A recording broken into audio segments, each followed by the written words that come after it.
ആ ഉറവയ്ക്കകത്ത് നിന്ന് അവർ വെള്ളം കുടിച്ചിട്ടും അവരുടെ ലൈഫുകൾക്കകത്തൊരു മാറ്റമുണ്ടായില്ല.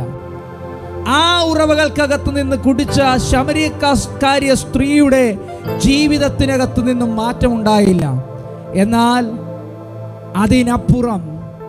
അതിനപ്പുറം ശമരിയക്കാരിയ സ്ത്രീയുടെ ഉള്ളിൽ ദൈവം പകർന്ന ഒരു നദിയെ പുറപ്പെടുവിക്കേണ്ടതിന് നദിയുടെ ഉടമസ്ഥനാകുന്ന, ഉറവകളുടെ ഉടമസ്ഥനാകുന്ന, ഉറവകളെ തുറന്നു കൊടുക്കുന്ന, നദികളെ തുറക്കുന്ന വിശ്വസിക്കുന്നവന്റെ ഉള്ളിൽ നിന്ന് തിരുവെഴുത്തു പറയുന്നത് പോലെ ജീവജലത്തിന്റെ നദികളെ ഒഴുക്കുന്നവരുമായി ഒരു എൻകൗണ്ടർ ഉണ്ടായപ്പോൾ ശമരിയക്കാരിയ സ്ത്രീയുടെ ജീവിതം ശമരിയ പട്ടണത്തിന്റെ സകല അവസ്ഥകളെയും മാറ്റം വരുത്തി.